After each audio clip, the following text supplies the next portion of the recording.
오늘은 초대교회에서 자선에 대해서 함께 배워보도록 하겠습니다. 오늘의 강의는 크게 세 부분으로 나누어집니다. 하나는 고대 세계에서 자선, 그리고 고대 세계에서 환대, 그리고 이것을 바탕으로 해서 이것들이 현대 교회에 주는 의미를 살펴보도록 하겠습니다. 구체적으로 살펴보면 이렇습니다. 먼저 고대 그리스 로마 세계에서 자선을 살펴보고요. 그와 비교해서 초대교회에서 자선을 살펴보고, 두 번째 파트는 고대 세계에서 환대를 살펴보고, 그리고 이와 비교해서 초대교회에서 환대, 이렇게 비교하면서 살펴보겠습니다. 그리고 나서 이 모든 것을 하고 나서 이 두 가지를 통해서 지금 현대교회가 배워야 할 환대의 자세, 구제의 자세, 그리고 주는 교훈들을 간단하게 정리해 보도록 하겠습니다. 우선 그리스 로마 세계에서 자선이라는 것은 우선 왕들과 귀족들이 행하는 일들이었습니다. 고대 많은 문헌들을 보면 그리스 로마 세계의 많은 귀족들과 왕들이 많은 사람들에게 옥수수나 돈이나 선물들을 했던 것을 볼 수가 있습니다. 특별히 폴 베인이라는 학자가 있는데요. 이 사람의 빵과 서커스라는 책이 있습니다. 이 책에 보면 고대 귀족들과 왕들이 행했던 자선, 그리고 특히 선물 주었던 것들에 대해서 두 가지로 구분해서 설명하는데요. 그 첫 번째는 후함, 라지니스라는 후함이고요. 두 번째는 유에테시즘이라고 불리는 희사입니다. 특별히 이게 라지니스, 후함이라는 것은 왕과 귀족들이 그의 지인들, 가까운 지인들에게 베풀었던 이렇게 선물들입니다. 자기 우정을 표현하기 위해서 베풀었던 선물들을 후함이라고 하고요. 유에테시즘, 희사라는 것은 왕과 귀족들이 그의 정치적인 권력, 그리고 자기 이름을 더 높이기 위해서 자기 밑에 있는 사람들이나 백성들이나 도시민에게 베풀었던 선물, 구제, 자선 모든 걸 통칭해서 희사라고 말하고 있습니다. 우리가 잘 알고 있는 고대 세계에서 축제 이런 것들은 기본적으로 희사에 해당됩니다. 왜냐하면 왕과 귀족들이 정치적인 권위를 또 자기 이름을 더 높이기 위해서 많은 백성들에게 베풀었던 선물에 해당되기 때문입니다. 왕과 귀족들이 이렇게 고대 세계에서 선물을 베풀었던 이유는 앞에서 말했듯이 크게 한 세 가지 이유가 있습니다. 첫 번째는 그의 정치적인 권력을 강화하기 위해서 선물을 베풀었습니다. 두 번째는 자기의 이름을 더 높이고 자기 사회적인 관계를 확장하기 위해서 선물을 베풀었던 것을 볼 수가 있습니다. 이와 더불어 또 하나가 더 있는데, 그거는 자기가 도시에 그리고 국가에 임금과 그리고 귀족으로서 가지고 있는 의무감 때문에 베풀었던 것도 볼 수가 있습니다. 이탈리아에서 발견된 한 비석에 보면 어떤 귀족이 자기 도시민들에게 엄청난 많은 선물을 베풀었다고 말해주고 있는데요. 한 5만 세스테르케스라는 엄청난 양의 빵과 콘과 선물들을 자기 도시민에게 베풀고 나서 마지막 그 비석의 마지막 부분에 보면 자기가 그것을 베풀었던 이유를 설명하는데 귀족으로서 의무감에서 베풀었다라고 이렇게 말하는 부분도 나오고 있습니다. 이것으로 볼 때 고대 세계에서 왕과 귀족들이 자선을 한 것을 기본적으로 그 밑에 깔려 있는 것은 뭐냐면 어쨌든 자기의 정치적이고 사회적이고 이런 의미, 이런 것들을 더 확장하기 위한 것임을 볼 수가 있습니다. 근데 좀 더 엄밀히 말하면 고대 세계에서 자선은 왕과 귀족들만 행했던 것이 아니고요. 평민들도 사실 행했고, 약간 어느 정도 여유가 되시는 사람들은 어떤 형태로 약간씩은 했던 것을 볼 수가 있습니다. 그 사람들은 주로 귀족이 아니라 할지라도 자기에게 찾아오는 사람들에게 구제를 했고요. 그리고 환자들에게도 구제했던 것을 볼 수가 있습니다. 그리고 장애인들에게 했던 것도 볼 수가 있습니다. 물론 이런 것들이 없지는 않으나 이런 것들이 매우 극소수이고 기본적으로는 왕과 귀족들이 행했던 것을 볼 수가 있습니다. 그런데 재밌는 것은 왕과 귀족들이 행했던 이렇게 자선들을 잘 보면, 그리고 평민들이 했던 자선 다 보면 그들이 생각했던 가난한 자, 그리고 그들이 베풀었던 자선의 대상은 기본적으로 매우 제한적인 것을 볼 수가 있습니다. 무슨 말이냐면 그들이 베풀었던 모든 자선, 구제, 이것은 우리가 생각했던 모든 가난한 자에게 베풀었던 것이 아니라 자기 도시민이나 자기 국가 사람이나 시티즌 사람들만 한정해서 베풀었던 것을 볼 수 있습니다. 고대 세계에서 생각했던 가난한 자는 사실 매우 한정적인데요. 누구냐면 자기 도시에 있어서 약간 가난한 사람들을 말합니다. 도시 밖에 있는 사람, 시민권이 없는 사람들은 자선의 대상이 아니었던 것입니다. 또 두 번째는 우리가 생각했던 사회 언저리에 있는 그런 가난한 사람이 아니라 옛날에는 부자였다가 일시적으로 가난해진 사람들에게만 자선을 베풀었습니다. 왜냐하면 이 사람들이 예전에 능력이 있다가 일시적으로 가난해졌다가 다시 부자 될 가능성이 있는 이런 사람들에게만 자선을 베풀었습니다. 이런 의미에서 볼 때는 고대 세계에서 자선이라는 것은 우리가 생각하는 일반적으로 사회 언저리에 있는 힘없고 약한 자가 아니라요, 자기 도시 안에 있는 사람들 중심으로, 그리고 언젠가는 지금은 가난하지만 다시 부유하게 다시 돌아갈 수 있는 사람들에게 자선을 베푼 것이기 때문에 고대 그리스 로마 세계에서 자선은 매우 제한적이고 한정적으로 이루어졌다고 생각해 볼 수가 있습니다. 이와 비교해서 성서나 초대교회에서 자선은 이 고대 그리스 로마 세계의 자선과 매우 대조되는 것을 확인해 볼 수 있습니다. 특히 구약 성서에 보면 우리가 잘 알고 있듯이 가난한 자를 도와주라, 약자를 도와주라 라는 말씀이 많이 나오는데요. 신명기 15장 7절에서 11절, 그리고 이사야 1장 17절에 보면 대표적인 말씀이 있습니다. 제가 신명기 15장 7절, 8절, 11절을 제가 한번 읽어보도록 하겠습니다. 내 하나님 여호와께서 내게 주시는 땅 어느 성읍에서든지 가난한 형제가 너와 함께 거주하거든 그 가난한 형제에게 내 마음을 완악하게 하지 말며 내 손을 움켜쥐지 말고 반드시 내 손을 그에게 펴서 그에게 필요한 대로 쓸 것을 넉넉히 구워주라.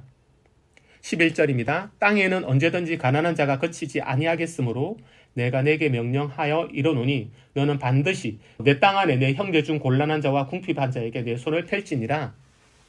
아멘. 11절에 특별히 보면 내 땅에 있는 모든 형제에게, 가난한 자에게 내 손을 펼치는 것을 금하지 말라. 항상 가난한 자와 궁핍한 자를 도와주라 라는 말씀이 나옵니다.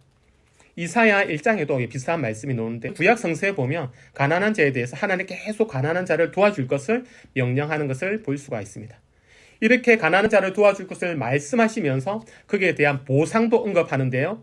대표적인 말씀이 시편 41편입니다. 시편 41편 1절 2절에 보면 이렇게 말씀하고 있습니다. 가난한 자를 보살피는 자에게 복이 있으며 재앙의 날에 여호와께서 그를 건지시리로다. 여호와께서 그를 지키사 살게 하시리니 그가 이 세상에서 복을 받을 것이라. 주여 그를 그 원수들의 뜻에 맡기지 마소서. 아멘. 이렇게 1절 2절의 말씀 보면 가난한 자를 보살피는 자, 가난한 자를 구제하는 자에게 하나님의 께서 도와주시고 재앙의 날, 마지막 날에 은혜를 받게 될 것이다. 도움을 받게 될 것이다.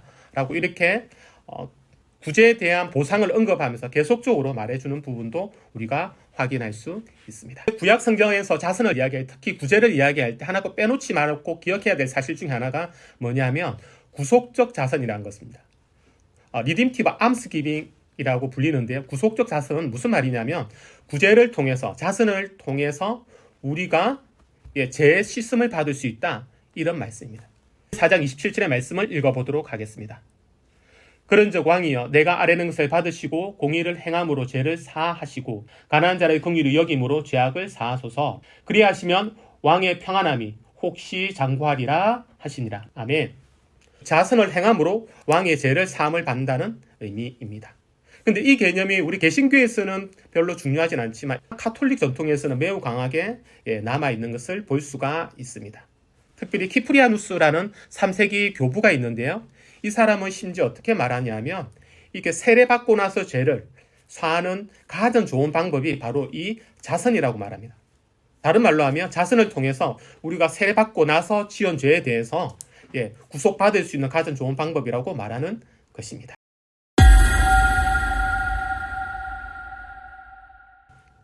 신약 성서에서도 보면 이 자선에 대해서 매우 강조하는 것을 볼 수가 있습니다. 공관복음서에 보면 마태복음 6장, 마가복음 10장, 누가복음 10장 이런 곳에서도 보면 자선에 대해서 매우 잘 말씀해주고요. 바울 서신도 마찬가지고요. 그리고 히브리서, 야고보서 이런 곳에서도 보면 계속적으로 가난한 자를 도와줄 것에 대해서 말씀하는 것을 볼 수 있습니다. 특별히 이 시간에는 그 중에서 한 3가지 본문만 간단하게 살펴보려고 하는데요. 본문 중에서 첫 번째는 사도행전 20장입니다. 사도행전 20장 35절에 보면 뭐라고 말하냐면 주는 것이 받는 것보다 더 복되다라고 말하면서 주는 것에 대해서 강조하고 있고요. 또 마태복음 6장에도 보면 자선을 할 때는 매우 엄밀하게 비밀스럽게 다른 사람 모르게 하라고 강조하고 있고, 또 세 번째는 마태복음 25장입니다. 마태복음 25장 35절에서 40절에 보면 가난한 자를 돕는 것이 곧 예수 그리스도를 돕는 것이다 라는 뉘앙스의 본문을 말씀을 하고 있는데요. 이것은 중요하기 때문에 같이 읽어보도록 하겠습니다. 내가 줄일 때 너희가 먹을 것을 주었고, 목마를 때 마시게 하였고, 나그네 되었을 때 영접하였고, 헐벗을 때 옷을 입혔고, 병들었을 때 돌보았고, 옥에 갇혔을 때 와서 보았느니라. 이에 의인들이 대답하여 이르되 주여 우리가 어느 때에 주께서 줄이신 것을 보고 음식을 대접하였으며 목마르신 것을 보고 마시게 하였나이까? 어느 때에 나그네 되신 것을 보고 영접하였으며 헐벗으신 것을 보고 옷 입혔나이까? 어느 때에 병드신 것이나 옥에 갇힌 것을 보고 가서 배웠나이까 하리니, 임금이 대답하여 이르시되 내가 진실로 너희에게 이르노니 너희가 여기 내 형제 중에 지극히 작은 자에게 한 것이 곧 내게 한 것이니라 하시고, 특히 40절에 보면 지극히 작은 자에게 한 것이 내게 한 것이라 말하는 이 말씀을 통해서 우리가 알 수 있는 사실이 뭐냐면, 지극히 가난한 자에게 곧 한 것이 예수 그리스도에게 한 것이라고 우리가 이해할 수 있습니다. 다른 말로 하면 예수 그리스도가 변장한 가난한 자로, 약자로, 병든 자로 변장한 모습이라고 예수께서 상정하시고 그들에게 한 것이 곧 내게 한 것이라 라고 이해하는 본문입니다. 초대교회에서는 이 마태복음 25절의 말씀이 매우 영향을 많이 미쳐서 초대교회 성도들은 가난한 자에게 하는 것이 곧 예수 그리스도의 한 것임을 인지하고 그들을 예수 그리스도를 대접하듯이 도와주기도 하고요, 영접하기도 했던 것을 볼 수가 있습니다. 또 신약 성경에서도 보면 자선에 대해서 보상이 주어지는 것을 또 강조하는 모습도 볼 수가 있는데요. 고린도전서 11장 그리고 디모데전서 6장에도 보면 너희가 자선을 행함으로, 구제를 행함으로 마지막 날에, 심판하는 날에 구원을 받게 될 것이다 라는 말씀을 이렇게 말해주고 있습니다. 이것을 통해서 볼 때 구약 성경도 신약 성경도 매우 자선에 대해서 강조하는 것을 확인할 수 있습니다. 이런 성소의 정통이 곧 초대교회도 그대로 이어졌던 것을 볼 수가 있습니다. 기본적으로 성소의 전통을 그대로 따라가지만 조금 특징적인 것이 있다면 간접적인 자선을 하라는 것입니다. 교회나 주교나 수도원의 돈을 맡김으로 그들을 통해서 자선하게 하는 것, 간접적 자선에 대해서 매우 강조하는 것을 볼 수가 있습니다. 대표적인 증거가 뭐냐면 디다스칼리아라는 이렇게 문헌인데요. 너희가 직접 하는 것보다 주교들에게, 집사들에게 돈을 맡기고 구제품을 맡겨서 그들을 통해서 자선하라고 말해주고 있습니다. 그렇게 말하는 이유는 두 가지인데, 하나는 실제적인 이유 때문이고 또 하나는 영적인 이유 때문입니다. 우선 영적인 이유는 너희가 직접 자선하면서 허영이나 교만한 마음이 생길까봐 직접 자선하는 것보다 간접적인 자선을 하라고 말해주고요.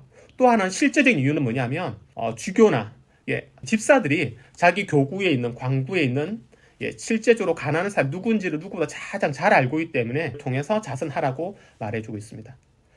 가난한 척 하는 사람이 아니라 진짜 가난한 사람에게 자선해야 되기 때문에 그것을 누구보다도 잘 알고 있는 교회 관계자들, 디콘들을 통해서 자선할 것을 강조하는 것을 볼 수가 있습니다. 그리고 또 하나는 특히 과부들과 고아들도 도와줄 것을 강조하고, 제수들을 찾아가서 옷과 먹을 것을 제공하고요. 또한 노예들에게는 그들이 잘 수 있는 곳, 머무를 곳을 제공하라고도 말하는 것을 볼 수가 있습니다. 노예들에게 집을 제공하고 이런 것도 매우 특별한 경우라고 초대교회에서 볼 수가 있습니다. 어떤 주인들은 노예가 거주할 곳을 제공하지 않기 때문에 집 밖에서 생활하는 경우가 종종 있었는데 그들이 머물 곳, 노예들이 머물 곳을 제공하라고도 초대교회에서는 강조하는 것도 볼 수 있고요. 마지막으로 살펴볼 것은 죽은 자를 매장하는 것에 대해서도 강조하는 걸 봅니다. 죽은 사람들이 땅에 시신을 매장함으로 매장해 주는 것이 크나한 자선, 그들을 도와주고 구제하는 방법으로 여겼기 때문에 시신들을 매장하는 것들에 대해서도 강조하면서 가난한 자들 도와주라고 말하는 것들을 볼 수가 있습니다.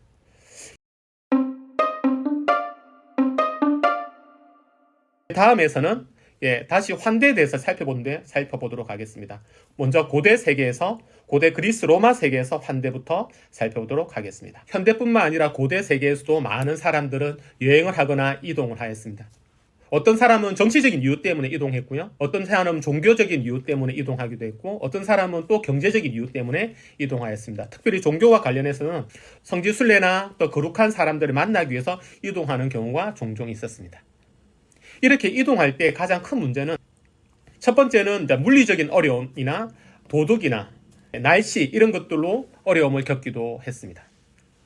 고대 세계에서 우리처럼 치안이 좋지가 않기 때문에 여행하다가 강도나 도둑들을 만나면 대처할 방법이 없는 그런 어려움 때문에 사실 많은 사람들이 여행하는 것을 꺼렸던 걸 볼 수 있고요. 또 두 번째 이유는 여행할 때 보면 지금처럼 음식점이나 호텔이 많지 않기 때문에 직접 자기가 음식을 해결해야 되는데 먹는 것이 쉽지가 않았습니다. 그래서 장거리 여행할 때는 자기가 먹을 것을 직접 싸서 가야 되는데 이것이 큰 어려움이었기 때문에 여행하는 데 많은 어려움을 주었습니다.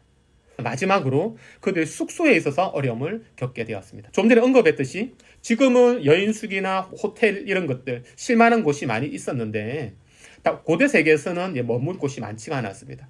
물론 고대 그리스 로마 세계에서 왕들이나 귀족들이 가끔씩 커세노도케이나 불리는 쉘터를 만들기는 했으나 이것이 매우 지역적이고 매우 제한적이었기 때문에 누구나 이용할 수 있는 것이 아니었기 때문에 어려움이 있었습니다. 그리고 여행할 때 이런 어려움 때문에 반대로 환대하거나 여행객들을 또 가난한 자를 맞이하는 것이 매우 강조되었던 것을 볼 수가 있습니다.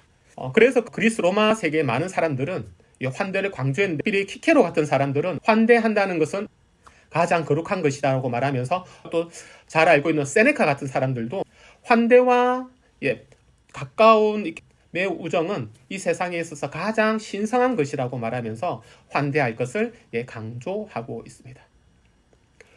또한 앞에서 구제수도 살펴봤듯이 도시민의 의무 중에 하나로 생각하기도 했습니다. 그래서 많은 부유한 사람들은 여행객들이 머물 수 있는 커세노도케인을 세워서 그들을 환대하기도 하고요. 또 먹을 곳과 그들 쉴터를 제공하고 물도 제공하고 여행객들을 돕기도 하였던 것을 볼 수가 있습니다. 그리스 로마 세계에서 일어나는 환대는 몇 가지 특징이 있는데 가장 대표적인 것은 고대 그리스 로마 세계의 구제와 마찬가지로 그들의 환대도 매우 제한적이었습니다.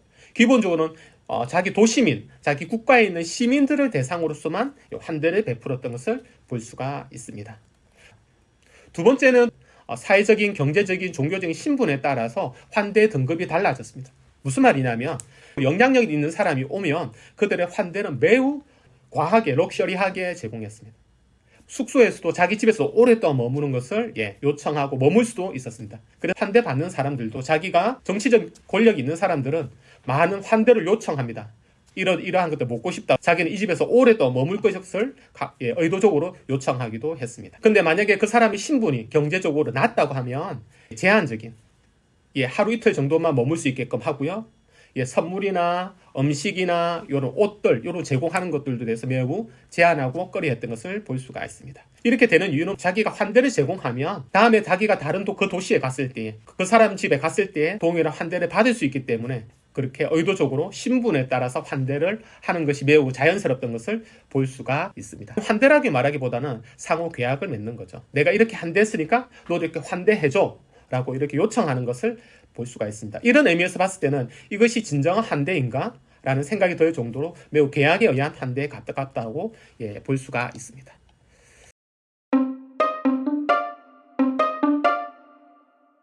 이와 비교해서 봤을 때 초대교회 그리고 성서에서 환대는 약간 차이를 두고 있습니다.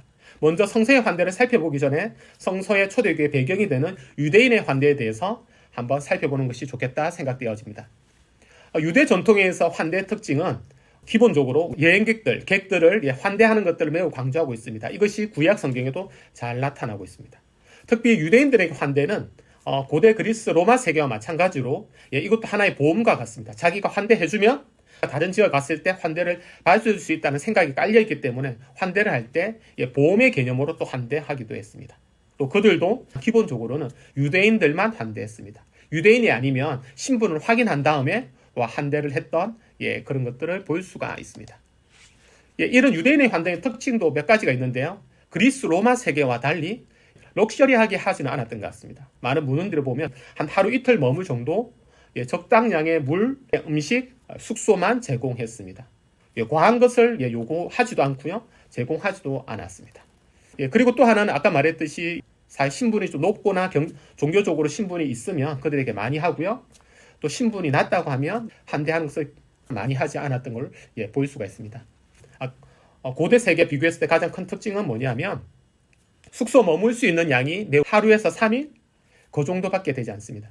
고대 그리스 세계에서는 많게는 수개월 동안 머물 수 있었다고 말한다면 유대 전통에서 자선은 환대는 매우 하루에서 3일 정도만 머물 것을 강조하고 있는 것을 볼 수가 있습니다. 이것이 우리 초대교회 전통에도 그대로 나타나고요.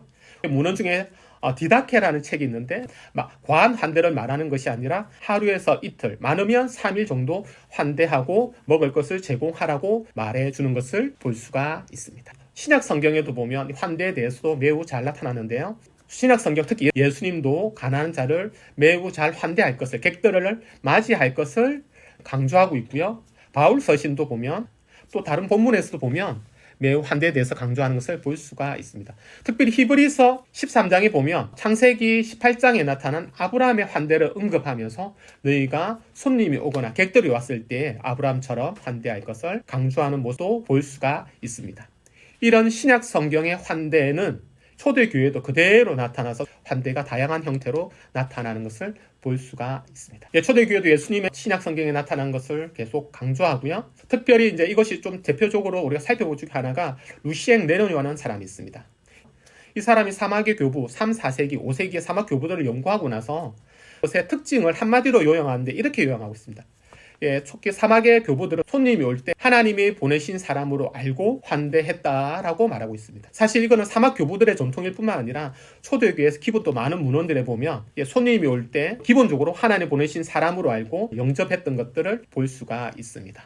우리가 잘 알고 있는 요한 크리스토토무스는 환대를 할 때에 하나님 보내신 사람으로 알고 차별 없이 무조건적으로 환대하라고 강조하는 것을 볼 수가 있습니다. 그런데 바질이라는 사람은 환대할 때 무차별적으로 환대할 것이 아니라 사실 조심스럽게 해야 된다라고 말하고 있습니다. 무슨 말이냐면 손님이 왔을 때는 그 사람의 신분을 한번 확인하고 환대할 것도 강조하는 것을 볼 수가 있습니다. 왜냐하면 환대를 이렇게 악용하는 경우가 있었던 것 같습니다. 그래서 바질은 보면 환대를 할 때 무차별적으로 할 것이 아니라 조심해서 환대할 것을 강조하는 것 볼 수가 있습니다. 사실 초대교회에서는 보면 이 요한 크리스토무스의 전통과 바질의 전통이 두 가지 다 공존했던 걸 봅니다. 기본적으로는 무차별적으로 하지만 신분이 확인된 상태에서 무차별적으로 하지만 확인되기 전까지는 매우 조심할 것을 환대하는 것을 강조하는 것을 볼 수가 있습니다. 사실 지금과 달리 초대교회에서는 그리고 숙소, 먹는 것들 이런 것들이 많지 않았기 때문에 그 한정적인 것을 환대에 사용해야 되기 때문에 조심할 것을 강조하는 것을 볼 수 있고요. 수도원도 마찬가지였던 것을 볼 수가 있습니다. 그러나 그들을 맞이할 때 여행객들을 변장한 예수 그리스도로 알았기 때문에 그리스 로마 전통과의 달리 환대는 이제 기본적으로 중요한 또 사실이었던 것을 볼 수가 있고요. 또 초대 자기 이름을 나타내기 위해서 자기 정치적인 영향력이나 사회적인 영향력이나 자기 이름을 더 높이기 위해서 환대했다기보다는 단지 예수 그리스도를 맞이하는 전통으로 의미로 환대했던 것을 볼 수가 있습니다. 그리스 로마 전통과 초대교회 성서의 전통을 비교해서 살펴보면 두 가지 면에서 특별히 차이가 있는 것을 볼 수가 있습니다. 특별히 자선의 목적이고요. 두 번째는 가난한 자에 대한 인식입니다. 앞에서 계속적으로 반복적으로 말했듯이 고대 그리스 로마 사람들은 자선을 할 때 그 목적이 뭐였냐면 정치적인 목적, 사회적인 목적, 자기 이름을 더 높이는 이런 목적을 가지고 자선을 베풀었던 것을 볼 수가 있습니다. 그러나 초대교회는 기본적으로 그와 약간 결을 달리하는 예수 그리스도의 가르침이기 때문에 자선을 행했던 것을 볼 수가 있습니다. 또 두 번째는 뭐냐면 가난한 자에 대한 인식이 약간 달랐던 것을 볼 수가 있습니다. 그리스 로마 사람들은 가난한 자를 볼 때 어떻게 봤냐면 사실 이름 없는 사회 변두인으로 봤던 것입니다. 그래서 또 가난한 자는 누가 또 가난한 자입니까? 고대 그리스 로마에서 가난한 자는 사실은 자기 도시민 그리고 자기 국가에 있는 가난한 사람들만 가난한 사람이었습니다. 그리고 우리가 생각했던 것처럼 변두리에 있는 사람들은 사실 도시 안에 있지 않다면 그들은 가난한 자로 여기지도 않았고요. 가난한 자를 생각하지도 않았습니다. 이와 비교했을 때 초대교회에서 가난한 자의 인식은 무엇입니까? 하나님의 기본은 백성이고요. 또 변장한 예수 그리스도였습니다. 특히 변장한 예수 그리스도를 알았기 때문에 그들은 가난한 자를 돌볼 때에 예수 그리스도를 영접하는 마음으로, 또 하나님이 보내신 사람을 영접하는 마음으로 영접했던 것을 볼 수가 있습니다. 사실은 우리에게 많은 것을 시사하고 있습니다. 현대교회에서 우리가 많은 자선을 강조하고요, 구제를 강조하는데, 구제할 때에 구제 목적을 한번 살펴볼 필요가 있습니다. 우리가 구제할 때 어떠한 마음으로 내 이름을 더 높이기 위해서, 우리 교회 이름을 더 높이기 위해서 구제를 하고 환대를 한다면, 그거는 성서의 가르침에 따라 구제하는 것이 아니라 그리스 로마인들이 했던 자선과 다를 바가 없는 것을 말해주고 있습니다. 또한 우리가 구제 대상이 되는 가난한 사람을 어떻게 생각하느냐에 따라서 우리의 구제가 고대 그리스 로마 전통의 구제가 될 수 있고요, 성서의 구제가 되지 않을 수도 있다는 것입니다. 우리가 가난한 사람 돌볼 때 그 변장한 예수 그리스도 알고 하나님 백성으로 알고 그들도 구제한다면 초대 그리스 그리고 성서 전통의 구제라고 할 수 있지만, 그것이 아니라 단지 그 불쌍하기 때문에 우리 도시의 민에 있는 단지 어려운 사람이기 때문에 도와준다면 그거는 성서의 전통이라기보다는, 초대교회 전통이라기보다는 무엇입니까? 고대 그리스 로마의 전통에 가깝습니다. 그렇기 때문에 구제할 때 가난한 자를 어떻게 보는지, 그리고 목적이 무엇인지를 살펴보면서 자선하는 것이 매우 중요하다고 볼 수가 있겠습니다. 이때까지 고대 그리스 로마 전통의 자선과 성서 기독교 그리고 성소와 초대교회 전통을 비교하면서 살펴봤는데요. 이것을 통해서 우리가 현대교회에서 자선할 때 어떻게 해야 되는지 좀 더 되돌아보는 또 시간 되었으면 좋겠습니다.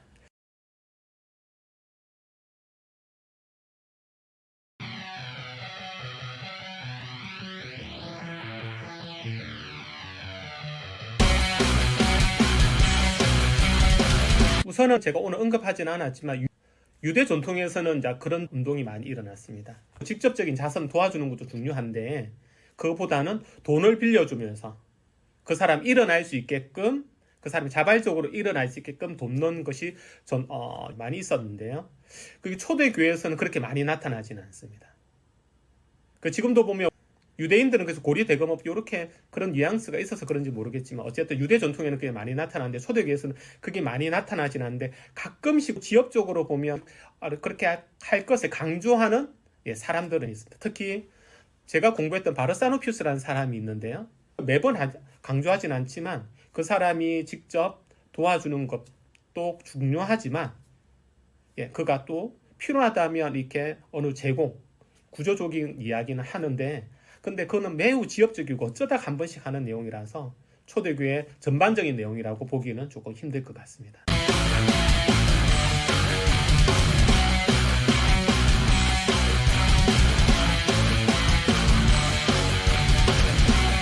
관련이 있습니다. 초대교회 이제 로더리 스타크의 기독교 발흥에 보면 여기에 대해서 잘 설명해주고 있는데, 초대교회에서 형제 사랑의 정신을 가지고 사실 그들에게 접근했다고 로딘 스타크는 말하고 있습니다. 사실 고대 세계에서 팬데믹 시대 때 가장 중요한 것 중에 치료 요것도 중요하지만 더 많이 죽었던 게 관리 케어가 돌봄이 안 돼서 죽은 경우가 더 많거든요. 그래가지고 초대교회 성도들이 그들에게 다가가지고 닦아주고 먹을 걸 제공해주고 위기 상황 때 옆에서 좀 돌봐주는 요양 개념의 케어 개념이죠. 그러니까 돌봐줌을 통해서도 많이 이렇게 했고요. 그리고 그들의 질병 가운데서도 그들의 가난한 자를 땅에 묻어줌으로 그들의 사랑을 실천했다고 이렇게 많이 말하는 것을 볼 수가 있습니다.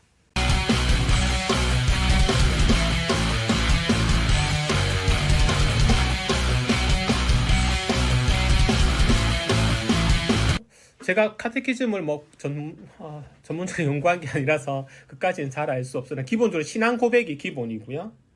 보통 짧게는 몇 달이지만 어떤 문헌에 보면 이게 카테키즘을 통해 받아들이는데 3년까지 이렇게 교육하는 경우가 있거든요.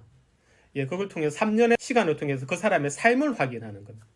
우선 신앙 고백 베이스를 위해서 삶을 확인하고, 그리고 나서 이제 그 3년 모든 공동체가 그가 우리 공동체에 들어도 충분하겠다라고 생각되어지면 이제 받아들이는 그 정도고요.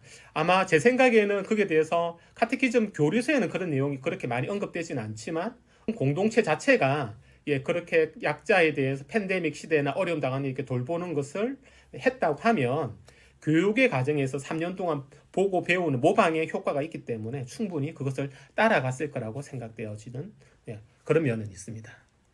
단지 자기의 어떤 사회 경제적인 이런 것보다 기본 종교적인 신앙적인 배경에서 시작되는 자선이 많기 때문에 당연히 거기에 대해서는 매우 동기의 면에서는 확실히 고대 그리고 로마보다는 강력했고요.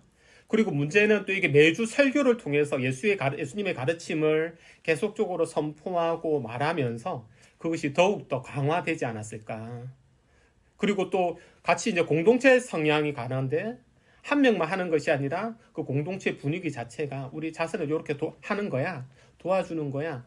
이게 이제 공동체 안에서 이런 이야기에 계속 오가기 때문에 더욱더 이것이 강화되어지고 고대 그리고 로마보다는 자선의 전통이 많이 남아있고 색깔도 훨씬 더 강했다라고 볼 수가 있을 것 같습니다.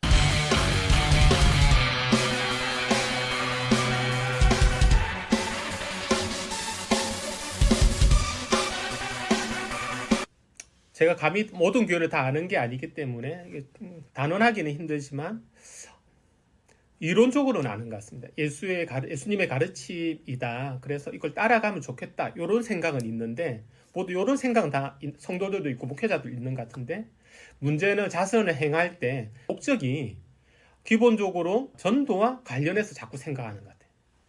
선교의 도구로 생각하고요.